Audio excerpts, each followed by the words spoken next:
कोयल,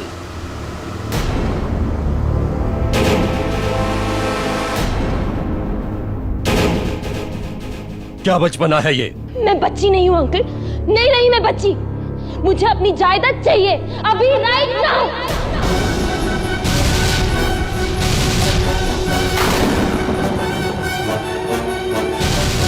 बचपना नहीं तो ये क्या है?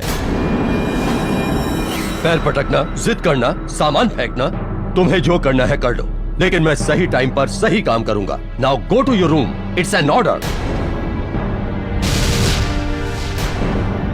I just hate you, uncle.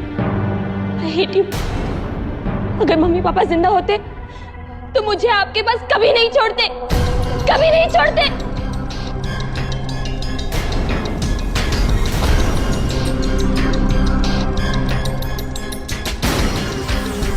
General साहब, कोयल अभी बच्ची है, उसकी बातों का बुरा मत मानिए। वो शायद नहीं जानती कि ये सब कुछ आप उसकी भलाई के लिए कर रहे हैं।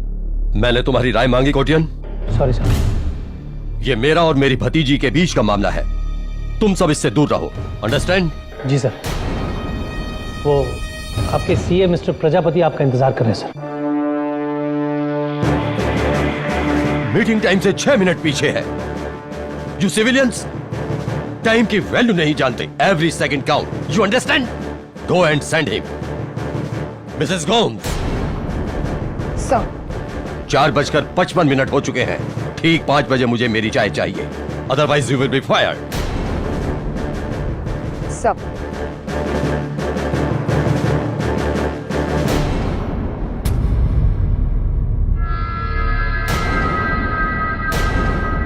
तुम्हें शूट करने का जी चाह रहा है प्रजापति? क्या बकवास ऑडिट करके लाए हो अकाउंट का? अरे तुमसे अच्छा सीए तो ये मेरा पीए है।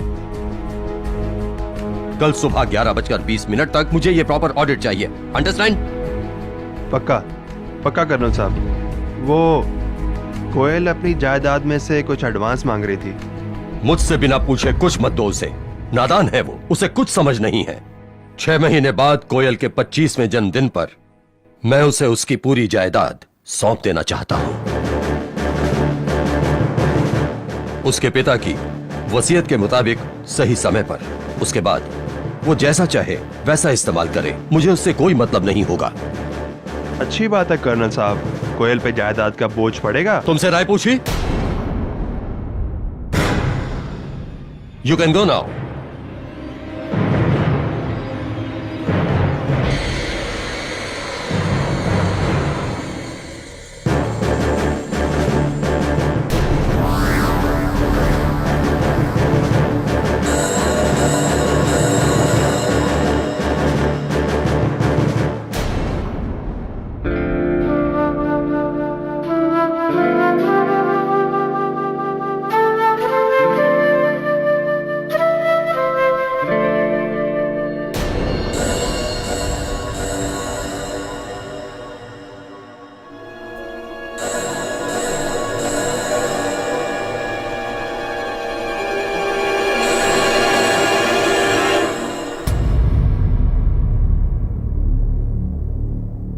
रो मत कोयल बेटी, मैं तेरा दर्द समझती हूँ। नहीं मिसेस गोम्स, अंकल मुझे मेरे ही जायदाद के लिए ऐसे तड़पा नहीं सकते। मैं सोच रही हूँ कि मैं किसी लॉयर से बात करूं। तू अंकल पर केस करेगी?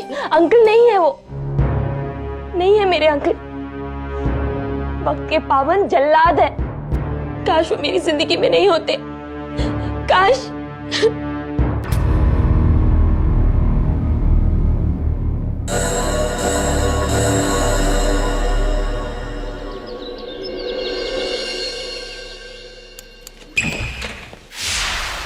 केडी,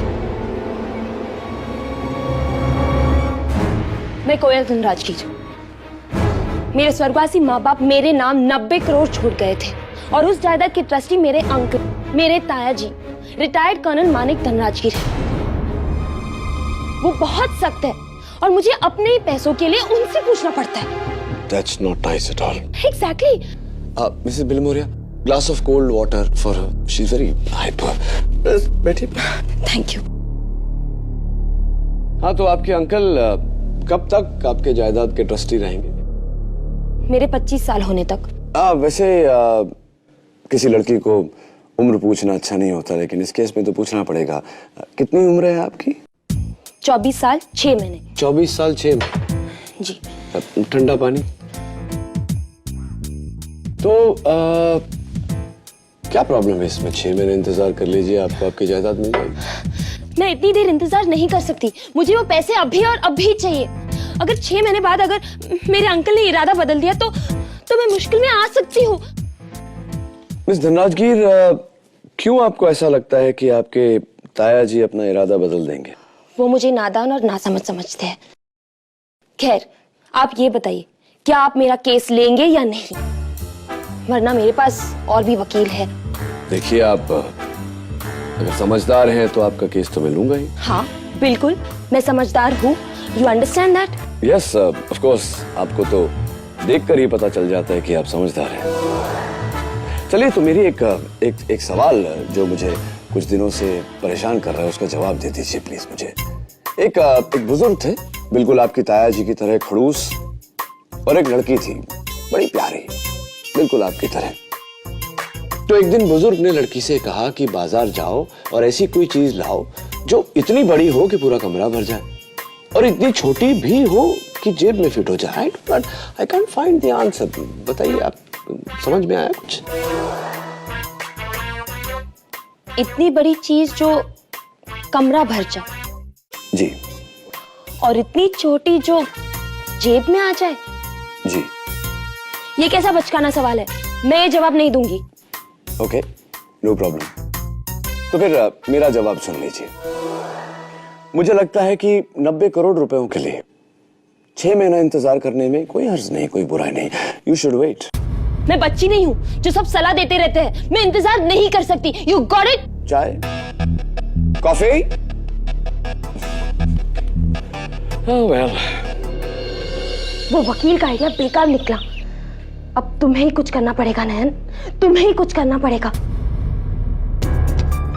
समझे? तुम्हें पता है ना, मैं 6 महीनों तक इंतजार नहीं कर सकती।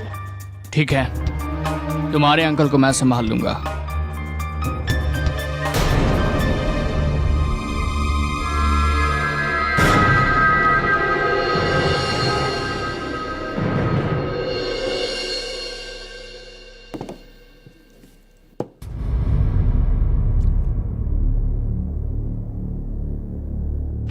सावंत, तुझे पता है, सच तो यह है कि केडी पाठक मेरे बिना एक केस भी नहीं जीत सकता। मैं एक फोन घुमा दूं ना? हेलो, मैं सागर विला मलाबार हिल से कर्नल मालिक धनराजगीर बोल रहा हूँ। मुझे पुलिस कंप्लेंट करनी है। 1 मिनट सर। दवे सर, एक कंप्लेंट है, कर्नल धनराजगीर। कौन कर्नल? अरे सर, बड़ा ही खड़ूस आदमी है, लेकिन लाइफ में कभी झूठ नहीं बोलता। 1 साल तक उसके बंगले के बाहर मेरी पोस्टिंग थी। आप बात करो। हेलो, मेरी भतीजी कोयल मुझे मारना चाहती है। Help help. लेकिन आप, हेलो हेलो, चल सावंत।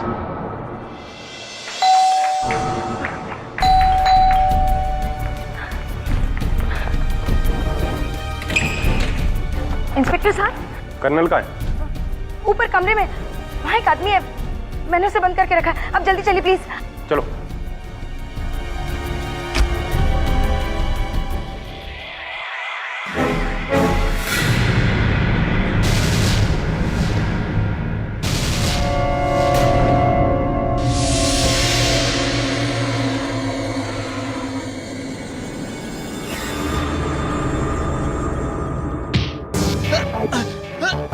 नहीं, मैंने नहीं मारा कर्नल को।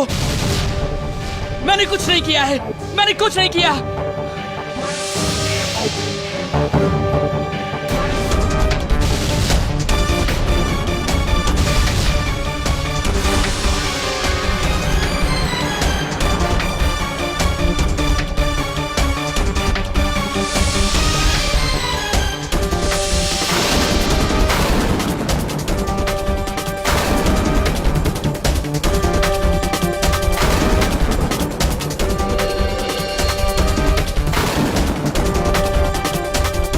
कोयल, बताओ ना इन्हें, मैंने कर्नल को खून नहीं किया।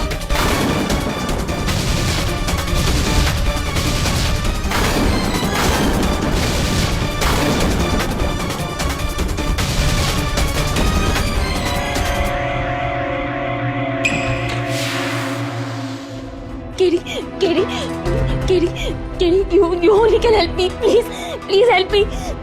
मेरे अंकल का मर्डर हो गया और उसका इल्जाम नयन पर मेरी दोस्त नयन पर है।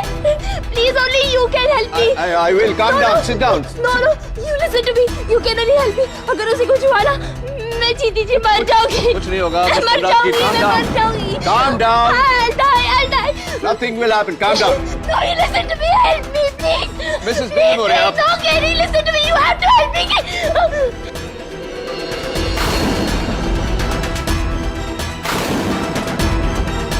मिस धनराजगिर, ठीक 10:45 पर कर्नल धनराजगिर का खून हुआ। जब हम वहां पहुंचे तो हमने इस लड़के को रंगे हाथों पकड़ा। तुम्हारा पूरा नाम नयन चक्रवर्ती है और तुम एक पेंटर हो, आर्टिस्ट। जी। उस दिन कर्नल धनराजगिर के बंगले में, उनके कमरे में तुम क्या कर रहे थे?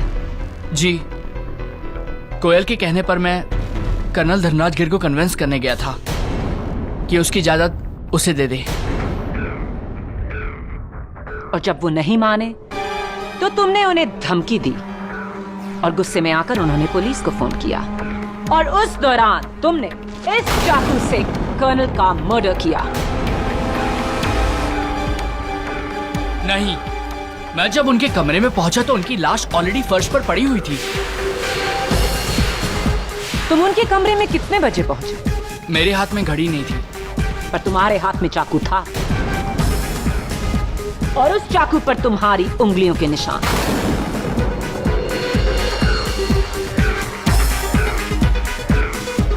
वो इसलिए क्योंकि मुझे लगा कि वो जिंदा हैं, इसीलिए मैंने चाकू निकालने की कोशिश करी और मेरे उंगलियों के निशान। या तो तुम हमें बेवकूफ समझते हो या फिर खुद बेवकूफ हो जो कत्ल के औजार पर अपनी उंगलियों के निशान छोड़ोगे। और उस हथियार के साथ तुम्हें देखा मिसेस गोम्स ने, उस घर की हाउसकीपर। जब कमरे में आई तो मैंने इस लड़के को कर्नल की लाश के ऊपर चाकू पकड़े हुए देखा था।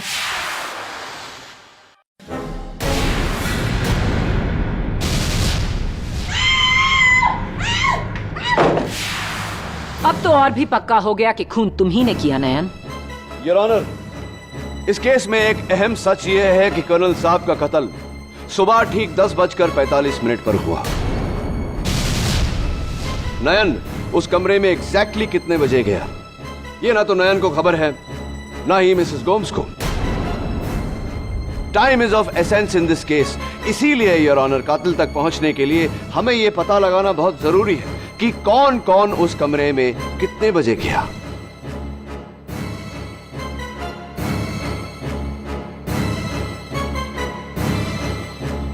हाँ तो मिसेस गोम्स, सबसे पहले उस दिन आप कर्नल साहब के कमरे में गई थी। जी।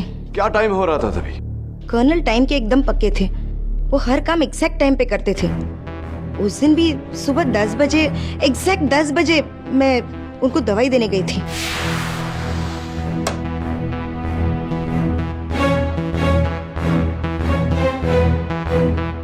सब मेडिसिन का टाइम हो गया।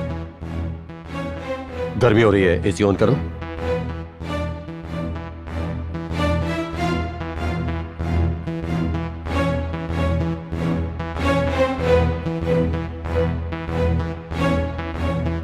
मिसेस गोम्स, अगर ये आर्मी होती तो मैं आपका कोर्ट मार्शल कर देता।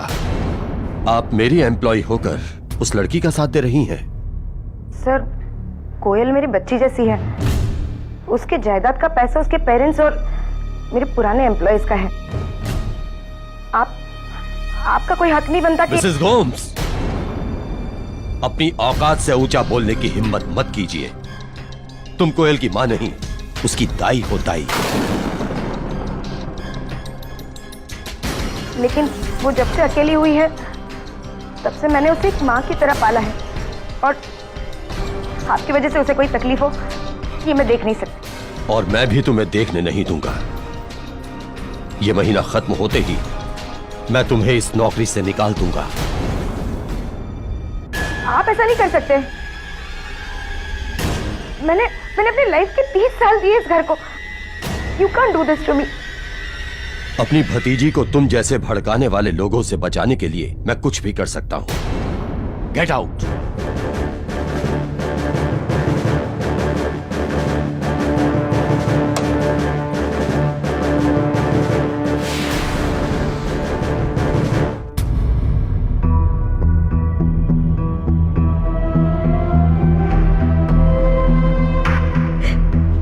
Thank you. मैंने कर्नल को नहीं मारा। उस दिन मैं उनके कमरे में गई थी 10 बजे, लेकिन ठीक 5 मिनट बाद बाहर आ गई थी। मिस्टर कोटियन ने देखा था मुझे बाहर निकलते हुए।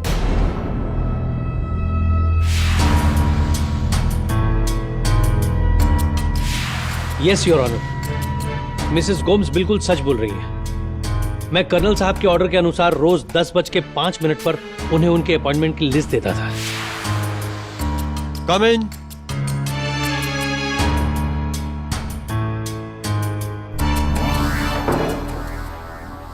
Morning sir. Good morning. ये एसी भी तुम्हारी तरह स्लो है। इसका टेम्परेचर लो करो। जी सर।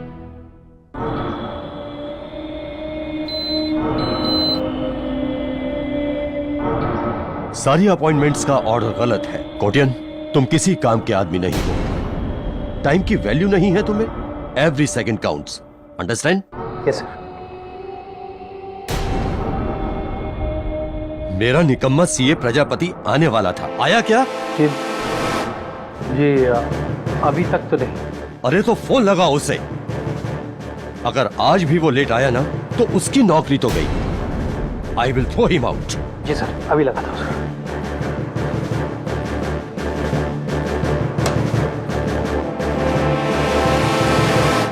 मिस्टर कोटियन, आप कर्नल साहब के कमरे से कितने बजे निकले? जी ठीक 10:11 पर।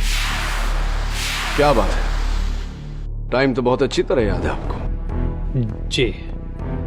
एनीवे, आपके बाद कौन गया था उस कमरे में?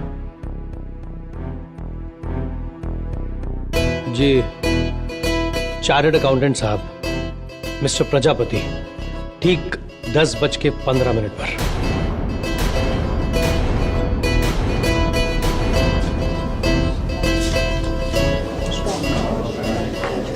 Order order.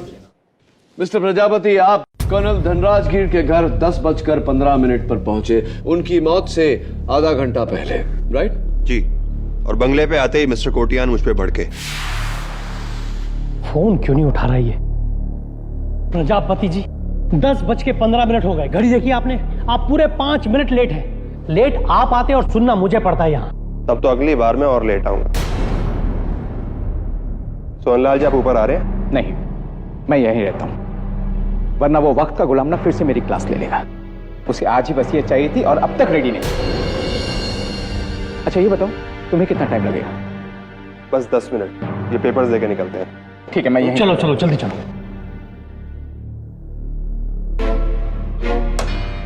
Excuse me colonel साहब, मिस्टर प्रजापति से भेजो। जी।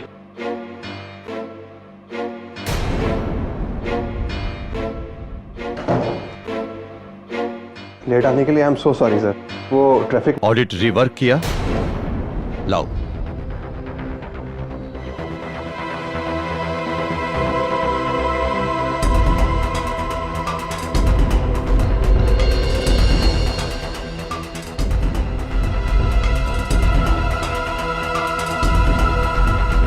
सब कुछ इन ऑर्डर सर। ठीक है, इसकी 4 कॉपीज करवाकर कल इनकम टैक्स ऑफिस में ठीक 2:20 पर मुझे मिलो। 1 मिनट भी लेट मत करना, ओके? सर आप कुछ परेशान लग रहे हैं। This is none of your business. तुम जा सकते हो। ये एडवोकेट सोहनलाल तुम्हारे साथ आया है? जी नीचे है। तो गधा नीचे क्या कर रहा है? भेजो उसे ऊपर। जी सर।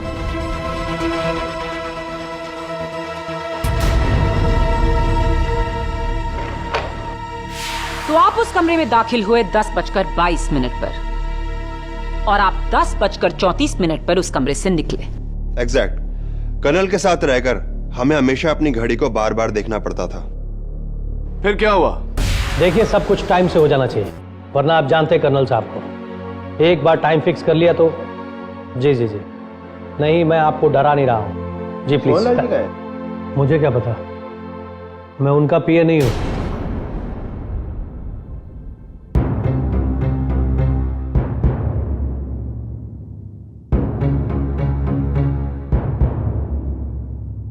अरे सोनलाल जी, कहाँ थे आप? हाँ, वो वॉशरूम में था। कर्नल आपको ऊपर बुला रहे हैं। कर्नल साहब, ठीक है, मैं जाके आता हूं।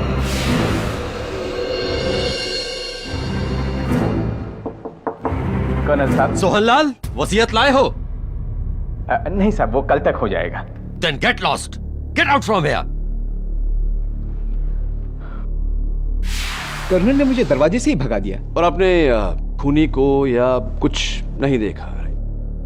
देखा मैंने, कोयल धनराज गिर।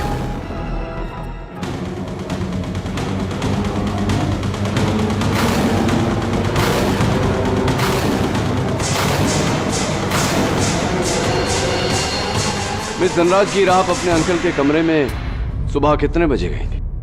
जी 10:35 पर। 10:35 पर? जी। इतने यकीन से आप कैसे कह सकती हैं? दीवार की घड़ी पर यही टाइम था। यानी कि खून होने से सिर्फ 10 मिनट पहले। 10:35 हुए हैं। ठीक 2 मिनट में अपनी बात पूरी करो और जाओ यहां से। I am very busy. और हाँ, एसी का टेम्परेचर लो करो, बहुत गर्मी हो रही है।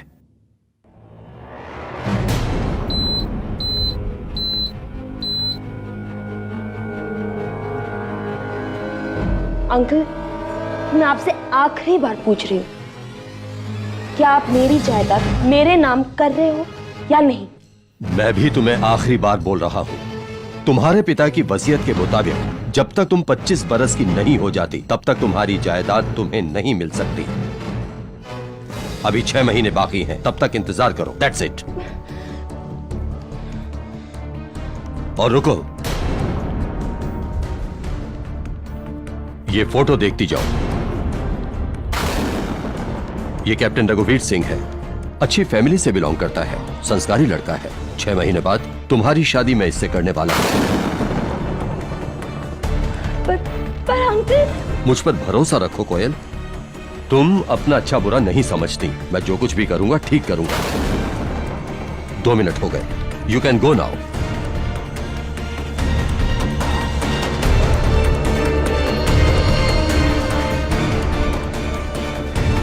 और फिर 10:37 पर आप कमरे से बाहर आई। आपने नयन को अंदर बुलाया। नयन ने कर्नल को आखिरी बार धमकी दी और फिर 8 मिनट बाद 11:15 बजे उनका खून कर दिया। नहीं, बिल्कुल नहीं। योर ऑनर, कोई अपनी गर्लफ्रेंड के लिए मर्डर जितना बड़ा रिस्क क्यों उठाएगा? गर्लफ्रेंड नहीं केली। Y.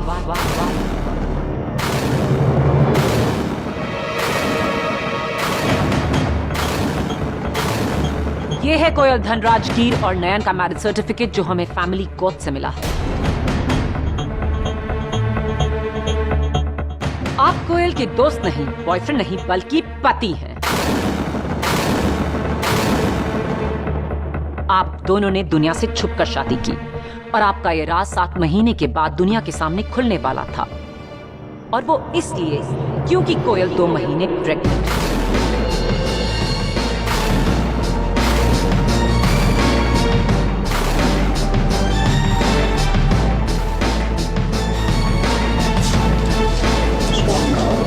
Silence in the court, please. और इसका सबूत है ये गायनोकोलॉजिकल विजिट्स की रिपोर्ट्स और सोनोग्राफी रिपोर्ट्स जो हमें होमवेल क्लिनिक से मिले।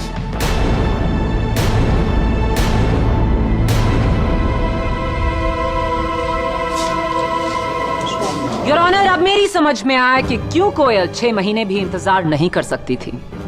कोयल को डर था कि अगर उसके अंकल को उसकी शादी या प्रेगनेंसी के बारे में पता चल गया तो वो उसे जायदाद से बेदखल कर देंगे। कोयल के पिता की वसीयत के मुताबिक अगर कोयल ऐसी कोई हरकत करती है जिससे कर्नल को गहरा एतराज हो तो वो उस जायदाद को 5 साल और अपने कब्जे में रख सकते हैं।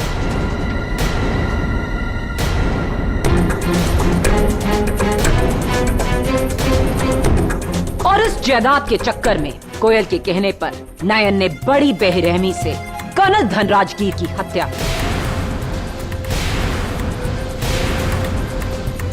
ताकि उसके बाद सारी जायदाद कोयल की यानी कि नयन की हो जाए। और इसका सबसे बड़ा सबूत है चाकू पर नयन की उंगलियों के निशान और कर्नल धनराजगीर का वो फोन कॉल जहां उन्होंने साफ कहा कि कोयल उन्हें मारने की धमकी दे रही है। हेलो, मेरी कोयल भतीजी मुझे मारना चाहती है।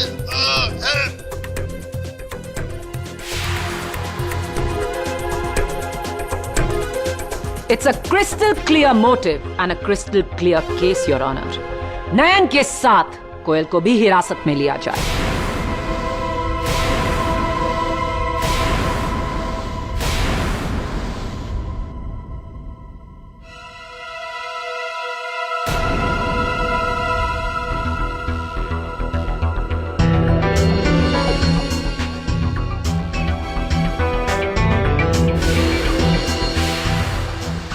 मैं कर्नल साहब के ऑर्डर के अनुसार रोज 10:05 पर उन्हें उनके अपॉइंटमेंट की लिस्ट देता था। ये एसी भी तुम्हारी तरह स्लो है, इसका टेम्परेचर लो करो। आप कर्नल साहब के कमरे से कितने बजे निकले? जी ठीक 10:11 पर। कर्नल ने मुझे दरवाजे से ही भगा दिया। और आपने खूनी को या कुछ नहीं देखा? देखा मैंने कोयल धनराजगीर को। मिस धनराजगीर, आप अपने अंकल के कमरे में सुबह कितने बजे गए? 10:35 पर।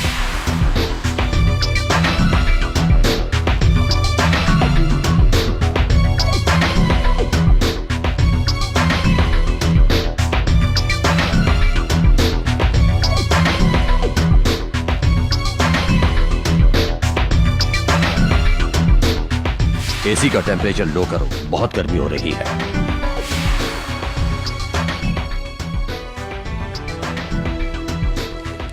दवे, मैं कर्नल धनराजगीर का कमरा देखना चाहता हूं।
अरे दवे,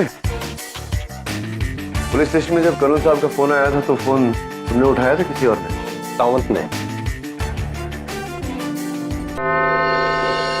वो साहब, मैंने ठीक 11:15 बजे से पहले फोन कॉल उठाया था और मैंने सुना कि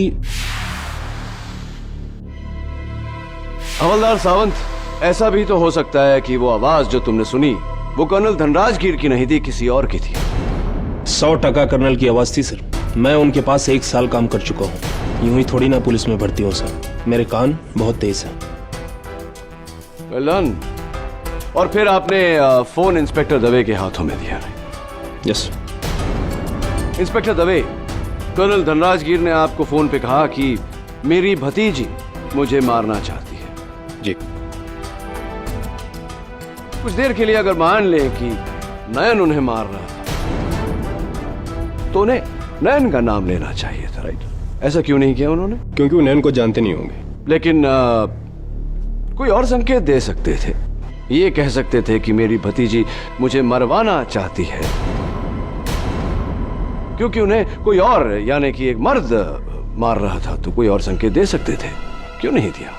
मरता हुआ आदमी हर डिटेल पे ध्यान थोड़ी देगा। मरता हुआ आदमी डिटेल पे ध्यान नहीं देगा। ओके। पते की बात यह है कि कर्नल धनराज गिर ने मरते समय कोयल का नाम लिया। इंस्पेक्टर दवे, एक बहुत पुरानी कहावत है, मरते समय इंसान झूठ नहीं बोलता। तुम तो मेरी भाषा बोल रहे हो KD. Koyal is guilty. Absolutely not prosecutor साहिबा। कर्नल साहब ने फोन पर जो बात कही थी कि मेरी भतीजी मुझे मारना चाहती है, ये आपके नजरिए से सच है, लेकिन मेरे नजरिए से झूठ। मिस धनराज गिर ने कर्नल साहब को न मारा है न मरवाया है। तो फिर उन्होंने कोयल का नाम क्यों लिया? ये बात तो मैं भी सोच रहा हूँ। कर्नल साहब ने जब पुलिस स्टेशन फोन किया तो सबसे पहले उनकी बात हवलदार सावंत से हुई, जिनको उन्होंने अपना नाम और पता बताया। ये बात तो सच थी, लेकिन जब दवे से बात हुई तो उन्होंने कहा कि मेरी भतीजी मुझे मारना चाहती है। ये बात झूठ थी।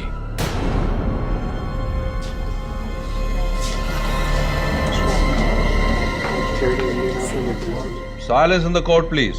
एक ही बात में, योर ऑनर, आधा सच आधा झूठ। मेरी थियरी के अनुसार वो एक नहीं दो आवाजें थी, दो इंसान थे। पहली आवाज कर्नल की, जब उन्होंने हवलदार सावंत से बात की और हवलदार ने उनकी आवाज को पहचाना। लेकिन जब दवे ने फोन पर बात की तब वो आवाज कर्नल साहब की थी ही नहीं, किसी और की थी।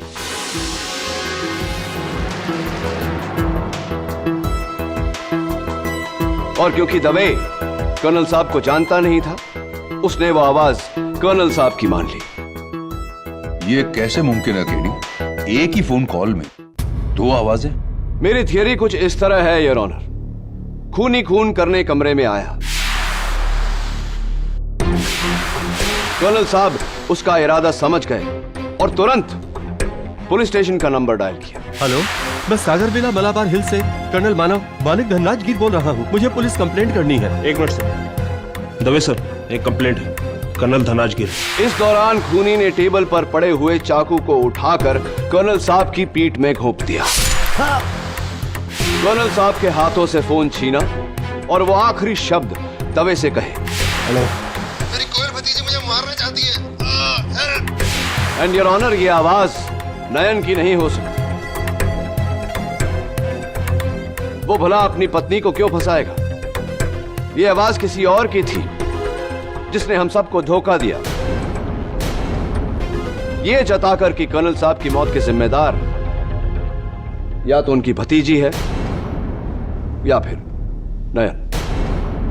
दलील तो काबिले तारीफ है केडी, लेकिन इसे साबित कैसे करोगे? ये साबित करके प्रोसिक्यूटर साहिबा कि 10:45 पर कर्नल साहब के साथ उनके कमरे में कौन था।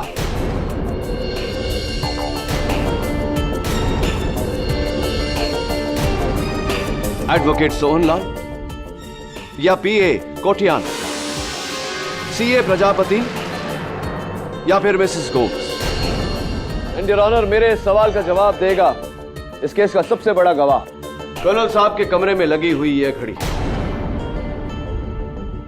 लेकिन उससे पहले योर ऑनर, मैं मिसेस गोम्स को कटघरे में बुलाने की इजाजत चाहता हूं। इजाजत। Mrs Gomes, just one question. आपके बयान के मुताबिक जब आप कर्नल साहब के कमरे में गई तो उन्होंने आपसे एसी ऑन करने को कहा। जी। आपने एसी ऑन किया, उस वक्त एसी का टेम्परेचर क्या था? 22 degrees. Thank you mister Kotian. Mrs Gomes ने कहा कि जब उन्होंने एसी ऑन किया तो एसी का टेम्परेचर 22 डिग्री पे था। कर्नल ने आपको टेम्परेचर कम करने को कहा था। कितना कम किया आपने? जी 4 डिग्री कम, 22 से 18 डिग्री पर। 22 से 18। Thank you mister Kotian. Mrs Dhanraj गिर, आपने अपने अंकल के कहने पर एसी का टेम्परेचर कम करने के लिए रिमोट उठाया। क्या आपने देखा उस वक्त एसी का टेम्परेचर क्या था? 22 डिग्री और मैंने एसी का टेम्परेचर 18 कर दिया था।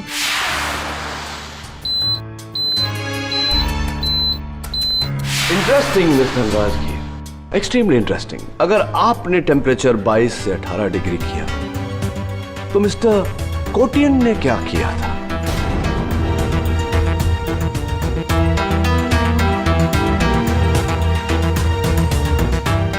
लेकिन मैंने एसी का रिमोट लेके उसे कम किया था। नहीं मिस्टर कोटियन, आपने एसी के उस रिमोट से एसी का तापमान कम नहीं किया था, आपने एसी के उस रिमोट से दीवार पर लगी हुई घड़ी का समय बदला था।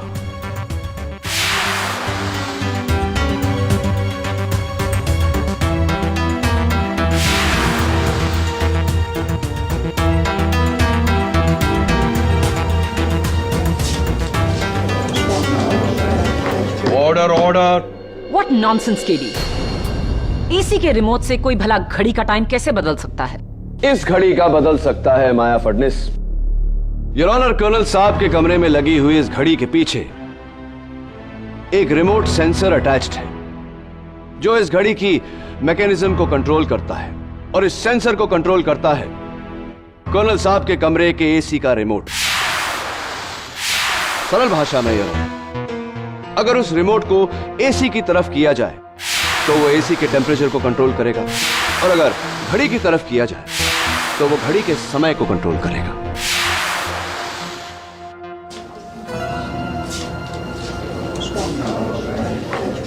Silence in the court please.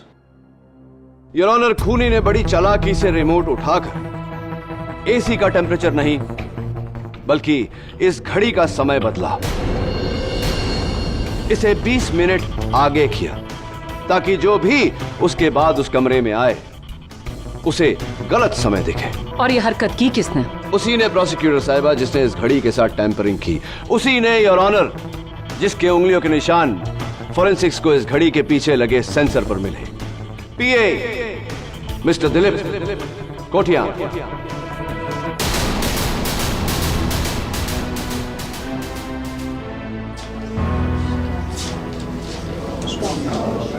Order order. हाँ, मैंने ही घर की सारी घड़ियों का टाइम बदला था, और उसके बाद मैं कर्नल साहब के कमरे में ठीक 10:05 में चला गया, और वहां जाके चुपके से मैंने उनकी घड़ी को 20 मिनट आगे कर दिया। यानी कि जिस समय आप उस कमरे से निकले तो घड़ी का टाइम 10:11 नहीं 10:31 10:31 AM था। जी। लेकिन उसके बाद तो सीए प्रजापति कमरे में आए थे। जी नहीं, यह मिस्टर कोटियन का एक और झूठ था, क्योंकि इनके बाद उस कमरे में और कोई नहीं गया, सीधा मिस धनराज गिर गई थी।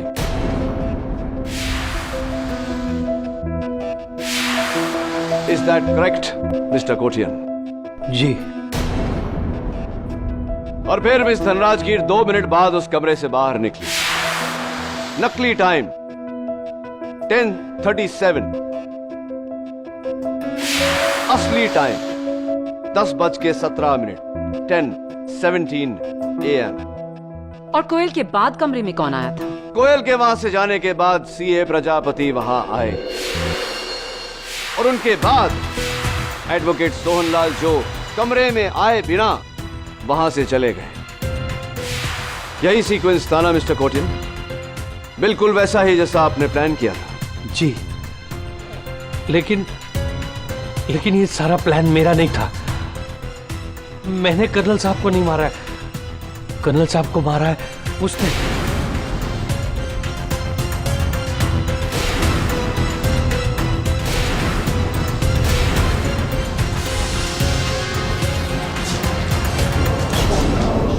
Order order. अरे मुंह छिपाने से सच नहीं छिप जाता मिस्टर प्रजापति। आइए कटघरे में। आपका समय समाप्त हुआ। और should I say your time is up? Your honour, कोयल के बाद सीए प्रजापति कर्नल साहब के कमरे में दाखिल हुए।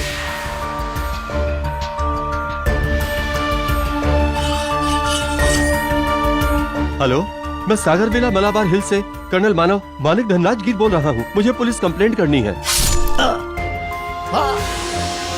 मेरी कोयल भतीजी मुझे मारना चाहती है। Help help. उनकी जान ली, उनके हाथ से फोन छीना, पुलिस से बात करके उनको गुमराह किया, फिर नीचे जाकर एडवोकेट सोहनलाल को ऊपर भेजा ताकि सबको यह लगे कि कर्नल साहब जिंदा है। एडवोकेट सोहनलाल ने जो आवाज सुनी थी वो कर्नल साहब की नहीं, पीए दिलीप कोटियान की थी। कर्नल साहब। सोहनलाल, वसीयत लायो? नहीं साहब, वो कल तक हो जाएगा। Get lost, get out of here. Am I right, mister Prajapati? जी। और घर की तमाम घड़ियों के साथ एडवोकेट सोहनलाल की घड़ी को भी 20 मिनट आगे कर दिया गया। और मेरा शक आप पर ही है मिस्टर प्रजापति। क्या मेरा शक सही है? हाँ, वहां आने से पहले मैंने जानबूझकर एडवोकेट सोहनलाल की घड़ी की तारीफ की और फिर बहुत लेट हो गए। हाँ यार, बहुत लेट हो गया। कर्नल चिल्लाए। अरे सोहनलाल जी, बहुत अच्छी घड़ी है। हाँ। कहाँ से ली? वो लास्ट टाइम पेरिस गया था ना, वहाँ से लिया था। काफी महंगी लगती है। हाँ, काफी महंगी है। चलिए, वो लेट हो रहा है। जिस तरह पीए कोटियन ने टाइम को आगे किया था, पुलिस के वहां आते ही उसने उसी तरह टाइम को 20 मिनट पीछे कर दिया ताकि किसी को शक न हो।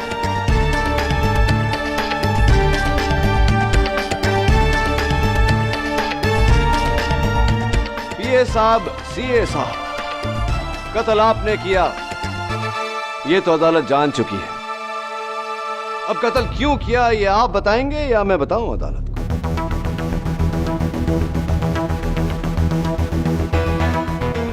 कर्नल धनराज गिर के टैक्स ऑडिट में गड़बड़ इसलिए थी क्योंकि मैंने उसमें करोड़ों का हेरफेर किया था।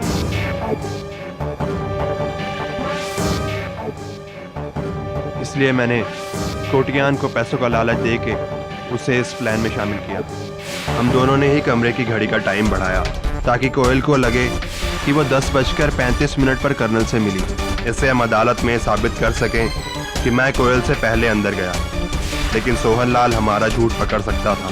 इसलिए हमने उसकी घड़ी में भी टाइम चेंज किया ताकि उसे भी लगे कि वो कर्नल से 10:45 से पहले मिला, न कि बाद में, जिससे हम कोयल को फंसा सकें और अदालत को लगे कि वो उस कमरे में सबसे आखिर में आई थी और शक उस पर जाता। और फिर नयन के वहां आने से हमें लगा कि अब तो हमारा बचना और भी आसान हो गया है। जज साहब, खून मैंने किया है, नया निर्दोष है। The defense rests, Your Honor. यह अदालत मिस्टर प्रभात प्रजापति और मिस्टर दिलीप कोटियन को हिरासत में लेते हुए मिस्टर नयन चक्रवर्ती को बाइज्जत बरी करती है।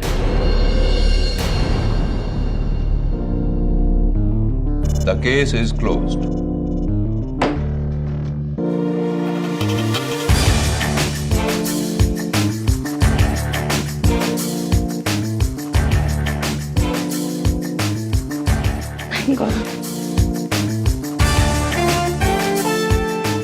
Congratulations. Thank you KD. Thank you KD, thank you very much. You're welcome. KD, मुझे आपके पहेली का जवाब मिल गया। अरे वाह, बताओ। कोई ऐसी चीज जो इतनी बड़ी है जो पूरे कमरे को भर दे, और वही चीज जो इतनी छोटी है जो जेब में आ जाए। तो जवाब बताओ। माचिस। Am I right?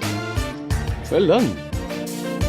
I hope इसी तरह तुम दोनों की जिंदगी भी रोशन हो जाए। Wish you all the best. Thank you KD. Bye.